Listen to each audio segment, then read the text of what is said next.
అందరికీ నమస్కారం అండి. ఈరోజు కథ mister Mohan start your presentation. Mister Mohan, are you listening అని బాస్ అసహనంతో పిలుస్తున్నాడు. రే మోహన్, బాస్ పిలుస్తున్నారు, లేవరా అన్నాడు కృష్ణ. హా అంటూ ఆలోచనల నుంచి ఈ లోకంలోకి వచ్చాడు మోహన్. హడావుడిగా ప్రజెంటేషన్ చేసి వచ్చి తన సీట్లో కూర్చున్నాడు. Mister Mohan, you should improve your work. This is my first warning అంటూ సీరియస్గా వెళ్ళిపోయాడు బాస్. మోహన్ మనసంతా అశాంతిగా ఉంది. ఇన్ని సంవత్సరాలలో ఎప్పుడూ లేనిది ఇవాళ బాస్తో మాటలు పడ్డాడు. మీటింగ్ అవగానే చికాకుగా వెళ్ళి తన సీట్లో కూర్చున్నాడు.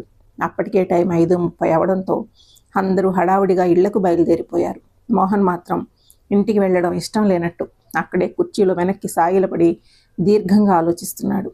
తన భార్య సీత గురించిన ఆలోచనలు అతన్ని చుట్టుముడుతున్నాయి. సీత నిజంగా తనకు తగ్గ పేరే పెట్టారు వాళ్ళ అమ్మా నాన్న. ఉన్నత కుటుంబం నుంచి వచ్చిన ఎటువంటి అహంభావం లేకుండా నా కుటుంబ పరిస్థితులకు అనుగుణంగా నడుచుకుని నా జీవితాన్ని స్వర్గప్రాయం చేసింది. పెళ్ళి అయిన రోజు నుంచే బాధ్యతలు కష్టాలు అన్నీ నాతో సగపాలు పంచుకుంది. మంచంలో నమ్మకి ఎంతో సహనంతో సేవలు చేసి మళ్ళీ మామూలు మనిషిగా మార్చింది. బామ్మనే సూటిగా పోటీ మాటల్ని చిరునవ్వుతో స్వీకరించింది. ఆడపడుచులకు అమ్మలా తోడయింది. నాకు నాలో సగభాగమైంది. అలాంటి నా సీతకి ఏమైంది ఇప్పుడు? ఎందుకిలా ప్రవర్తిస్తోంది? ఎంత ఆలోచించినా ఆలోచనలు తెగట్లేదు మోహన్కి. ఏరా మోహన్, ఏంటి సంగతి? మా చెల్లెమ్మ గుర్తొచ్చిందా ఏంటి అంటూ నవ్వుతూ పక్కన కూర్చున్నాడు కృష్ణ. కృష్ణ మోహన్కి కాలేజీ నుంచి ప్రాణ స్నేహితుడు. మోహన్ ఇంటి పక్కనే ఉంటాడు. ఏం లేదులేరా అంటూ ఒక మొహమాటపు నవ్వు నవ్వాడు మోహన్. ఏమైందిరా, ఈ మధ్య ఏదో ఆలోచిస్తూ డల్గా ఉంటున్నావు? అవసరం లేకపోయినా ఓవర్ టైం చేస్తున్నావు. ఎన్నిసార్లు అడిగినా కారణం చెప్పవు. సమస్య ఏంటిరా? అలాంటిదేం లేదులేరా, స్నేహితుడైనా నాకు కూడా చెప్పకపోతే నీ సమస్యకి పరిష్కారం ఎలా దొరికేది? చెప్పరా. ఏమీ లేదు, మీ చెల్లి గురించి అన్నాడు కొంచెం ఇబ్బందిగా. ఏమైంది సీతకి? ఆదుర్దాగా అడిగాడు. అదే అర్థం కావట్లేదు. ఎప్పుడు మహాలక్ష్మిలా నవ్వుతూ ఉండే నా సీత కొంతకాలంగా చికాకుగా ఉంటుంది. ఏమైందో వివరంగా చెప్పరా. ఎప్పుడు ఏదో కోల్పోయినట్టుగా డల్గా ఉంటుంది. అదేమంటే మీరు నాతో అంతకు ముందులా ఉండట్లేదు అంటుంది. నా మీద ప్రేమ తగ్గిపోయింది అంటుంది. కాసేపు అలంకరించుకోవడం మానేసి శోకదేవతలా ఉంటుంది. అదేంటి అంటే నన్నెవరు చూస్తారులే అంటోంది. ఎప్పుడూ లేనిది పిల్లల్ని కూడా విసుక్కుంటోంది. కారణం లేకుండా ఏడుస్తోంది. ఏం కావాలో చెప్పమంటే మీ ప్రేమ కావాలి, నాతో కాసేపైనా గడపొచ్చుగా అంటూ బాధపడుతోంది. నాకేం అర్థం కావట్లేదు. ఇప్పుడు నా ప్రేమలో ఏం తక్కువయిందని? అడిగినవన్నీ కొనిస్తాను. సెలవైతే ఇంటిల్లపాదని షికార్లు తిప్పుతాను. కుటుంబం ఆఫీసు తప్ప ఇంకో లోకం లేనివాడిని నేను. అయినా ఇంకా ఏదో కావాలంటే ఇవాళ పొద్దున్నే గొడవ కాస్త ఎక్కువగానే రియాక్ట్ అయ్యాను. ఎప్పుడూ లేనిది అలిగి పుట్టింటికి వెళ్ళిపోయింది. నేను ఈ ఉద్యోగ టెన్షన్ భరించాలా లేక తననే పట్టించుకోవాలా అంటూ తన బాధని కోపంగా కృష్ణ ముందు ఉంచాడు. అని ఆలోచిస్తున్నాడు కృష్ణ. మోహన్ మనసు తనకి అర్థమయ్యింది. చిన్నప్పుడే తండ్రి పోతే ఆ లోటు ఇంట్లో లేకూడదని చిన్న వయసులోనే ఉద్యోగంలో చేరి ఇంటి బాధ్యతని తన మీద వేసుకున్నాడు. ఇల్లే లోకం తనకి. రేయ్, సీత ఎలాంటిదో నాకన్నా నీకే బాగా తెలుసు. అలాంటి సీత ఇలా ప్రవర్తిస్తోందంటే ఏదో బలమైన కారణం ఉండే ఉంటుందిగా. బహుశా ఆ ఇబ్బంది ఏంటో నీకు అర్థమయ్యేలా వ్యక్తపరచడం తనకి తెలియట్లేదేమో. నువ్వే తనని ఇంకా అర్థం చేసుకోవాలేమో అన్నాడు కృష్ణ. ఇంకా ఏమర్థం చేసుకోనురా. రేయ్, సీత మాట్లాడిన మాటల్ని బట్టి తను ఒంటరిగా ఫీల్ అవుతోంది. తనకి నీ సాంగత్యం ప్రేమ కావాలని కోరుకుంటోంది. అలా మాట్లాడతావేంట్రా? ఇప్పుడు ప్రేమకి ఏం తక్కువయ్యింది అన్నాడు అసహనంగా. రేయ్, ఇంట్లోకి ఎన్నో కలలతో కొత్త కోడలిగా అడుగుపెట్టిన సీతకి సుఖాల కన్నా బాధ్యతలే ముందు పలకరించాయి. అవునా? అత్తగారి సేవలు, చిన్నవాళ్ళైన ఆడబడుచుల బాధ్యత, ఇంకా పెళ్ళైన సంవత్సరం నిండగానే ఒకేసారి 2 పిల్లలు, భర్త సాంగత్యంలో మైమర్చిపోవాల్సిన సమయంలో ఓ పక్క ఇంటి చాకరీ, పిల్లల్ని సాకడం, ఇవన్నీ సీత తట్టుకున్నట్టు ఏ ఆడపిల్లైనా తట్టుకోగలదా? ఆ మాటలతో ఆలోచనలలో పడ్డాడు మోహన్. నిజమే, అప్పుడే పిల్లలు వద్దని ఓ 2 ఏళ్ళు ఆగుదామని ఎంతో అభ్యర్థనగా అడిగింది నన్ను. కానీ అమ్మ బామ్మ పెళ్ళైన నెల నుంచే పిల్లలు అని ఒకటే గోల. ఓ పిల్లాన్ని కని మా చేతిలో పెట్టండి, ఆ తర్వాత మీ ఇష్టం అంటూ రోజూ సతాయించేవాళ్ళు సీతని. నేను ఏమీ సపోర్ట్ చేయకపోయేసరికి తనే నిర్ణయం మార్చుకుంది. ఒకేసారి 2 కవలలు పిల్లలు అని గోల చేసిన వాళ్ళు ఏం సాకారో తెలియదు కానీ పాపం తనకి టైంకి సరైన ఆహారం నిద్ర కూడా ఉండేవి కాదు అని గతాన్ని గుర్తు చేసుకున్నాడు మోహన్. ఆలోచనలో నుంచి బయటకు వస్తూ, అవును నిజమే, ఇప్పుడేమంటావు అన్నాడు కొంచెం సాలోచనగా. ఇన్నాళ్ళు ఇంటి పని, ఆడపిల్లలు, వాళ్ళ బాధ్యతలు, పిల్లలు, వాళ్ళతో ఊపిరి సలపనంత పనిలో ఉండిపోయింది.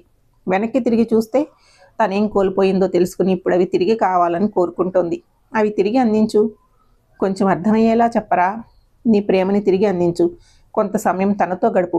బాధ్యతలతో కరిగిపోయిన కాలాన్ని తిరిగి కొత్తగా సరసాలతో, ప్రేమయాత్రలతో గడపండి. సింపుల్. చాలే ఊరుకోరా. ఇప్పుడు సరసాలు, ప్రేమయాత్రలు ఏంటిరా? ఎవరైనా వింటే నవ్వుతారు అన్నాడు కొంచెం కోపంగా. ఒరే, నీకు పెళ్ళై ఎన్నాళ్ళయిందిరా? 10 సంవత్సరాలు. 10 ఏళ్లకే ఏదో 40 ఏళ్ళు అయిన వాడిలాగా మాట్లాడతావేరా? దద్దోజనం. మరేంట్రా నువ్వు మాట్లాడేది? ఇంట్లో పెళ్లి కావాల్సిన చెల్లెళ్ళు ఉన్నారు. వాళ్ళ ముందు మేము చెట్టా పట్టాలేసుకుని షికార్లు చేయాలా? రే మోహన్, ఇప్పుడు నేను చెప్పే విషయాలు జాగ్రత్తగా విను. నువ్వు రాత్రి 11 వరకు ఇంట్లో వాళ్ళతోనో, లేక ఫోన్, టీవీ, పిల్లలు, ఫ్రెండ్స్ ఇలా ఎవరితో అయినా గడిపి రిలాక్స్ అవ్వగలవు. కానీ ఓ ఆడది పగలంతా ఎంత కష్టపడ్డా రాత్రయ్యేసరికి ఆ అలసట భర్త దగ్గర కబుర్లతోనూ కౌగిలిలో ఒదిగినప్పుడు మాత్రమే తీరుతుంది.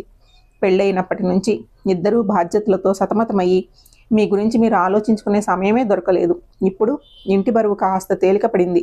ఇప్పటికైనా మీ గురించి మీరు ఆలోచించుకోకపోతే ఇద్దరు ముసలివాళ్ళైపోతారు. అప్పుడు ఇద్దరు చక్కగా భజనలు చేసుకోవచ్చు అన్నాడు కాస్త వెటకారంగా. రేయ్, సొల్యూషన్ చెప్పమంటే వెటకారంగా మాట్లాడతావేరా అన్నాడు చిరుకోపం ప్రదర్శిస్తూ. సొల్యూషనే చెప్తున్నాను రా, శ్రద్ధగా విను.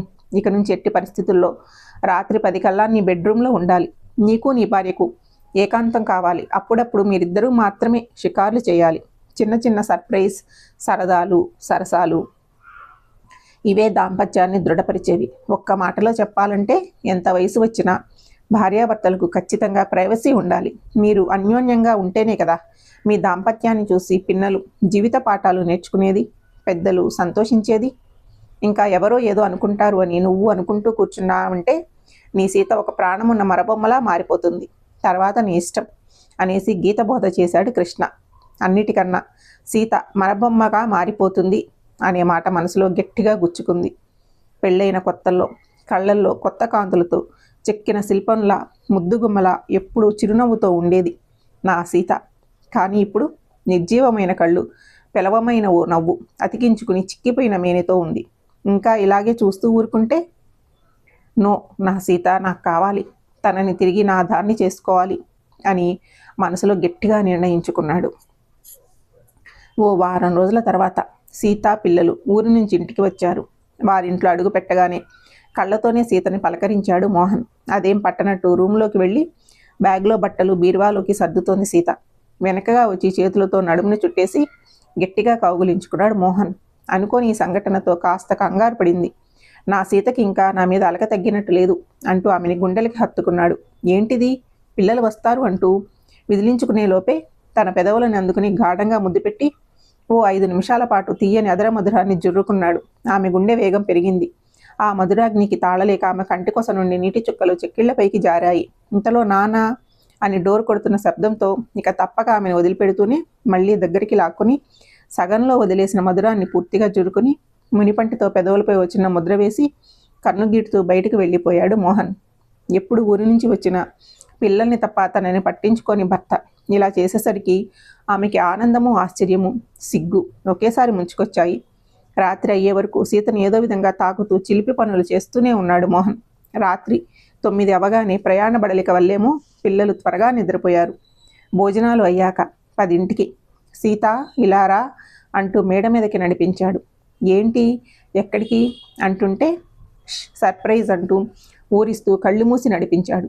ఇప్పుడు కళ్ళు తెరువు అని చేతులు అడ్డు తీయగానే ఎదురుగా ఎన్నో రంగులలో నీకోసం ఎదురు చూస్తున్నాం అన్నట్టు నవ్వుతూ పలకరించాయి గులాబీ బాలలు.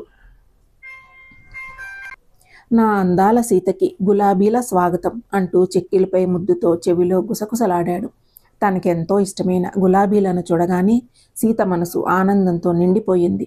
నా హృదయ రాజ్ఞికి ప్రణయ అంతఃపురంలోకి స్వాగతం అంటూ పెంట్ హౌస్లోకి నడిపించాడు. అప్పటి వరకు స్టోర్ రూమ్గా వాడిన రూమ్ని శుభ్రం చేసి పందిరి మంచం, గోడలను వారి పెళ్లి ఫోటోలతో అలంకరించాడు. ఓ పక్క షెల్ఫ్లో మోహన్కి ఇష్టమైన బుక్స్ కలెక్షన్, ఇంకో ర్యాక్లో సీతకి ఇష్టమైన మ్యూజిక్ కలెక్షన్, ఇంకో మూల చిన్న స్టూల్ మీద ఒక వయోలిన్. దాన్ని చూడగానే తను పెళ్లికి ముందు వదిలేసిన సంగీత సాధన గుర్తుకొచ్చాయి.